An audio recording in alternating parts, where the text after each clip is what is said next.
We turn to Republican Congressman Michael Burgess from Texas. Congressman Burgess, it's a pleasure. Welcome back to Freedom Watch. Judge, always great to be with you, sir. All right. September jobs report reveals 103,000 jobs added last month. That's what the government reports. It conveniently forgot to report that 50,000 of those jobs weren't new. They were Verizon workers returning from a strike. So if you realize that they're not new hires, they're not new jobs, the jobs report is abysmal. And what does the president want to do? Borrow more money and spend it on boondoggles. How will the Republicans in the House react to this? Well, I think there's broad recognition in the Congress that Stimulus 1 didn't work under George Bush, Stimulus 2 under Barack Obama did not work, mini stimulus, son of stimulus didn't work, and there's no reason this one to work.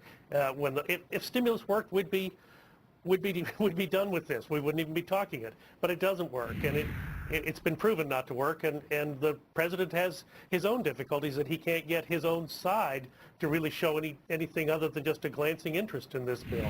There is legislation on the floor of the House. You're obviously interested in this as a physician, to suspend the terms of Obamacare until the courts rule on it, so that people are not spending money and making plans that would only have to be unspent and unmade.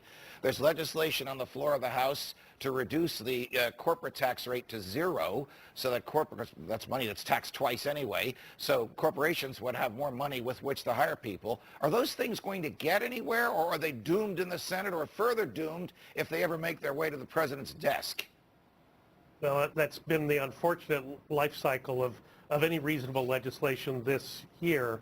To answer your question, I think there is the possibility of something happening in the House, but we saw yesterday in the Senate that even any semblance of reasonableness went out the window. And of course, the president is full score into a campaign mode now, and he's unlikely to take up any of those measures that you referenced.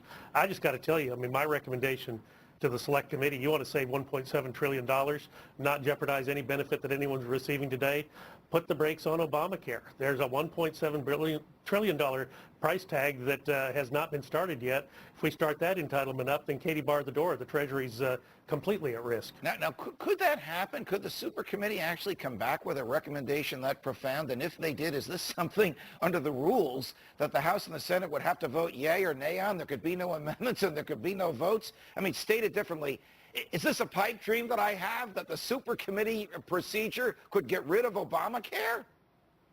It could, in theory. The hard part is you would have to get at least one Democrat to, you have to get all 6 Republicans to agree and one Democrat to be willing to put themselves out there. I won't say that that's impossible. It doesn't seem likely.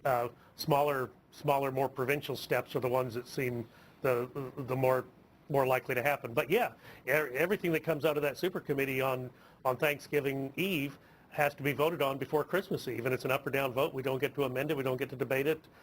We might get to argue about it on cable shows, but it's a done deal once it comes out of the super committee. Congressman Burgess, I don't know if you had a chance to watch the president yesterday. A lot of us did. The Speaker of the House did, and he concluded, and I agree with him, I want your thoughts on this, that the president has stopped leading and is in full-time campaign mode. Do you agree?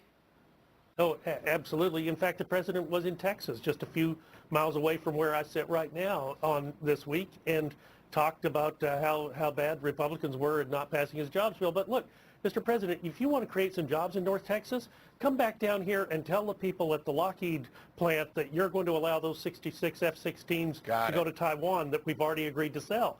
Talk to the EPA about releasing some of these things that are going to just tie up jobs and kill jobs in electricity production. And oh, by the way, we came very close to rolling blackouts last summer because of our electricity usage. He could fix those things. Those are executive decisions that wouldn't take an act of Congress. But he's not interested in doing that. Right. Congressman Burgess, it's a pleasure. Thanks for joining us. Thank you.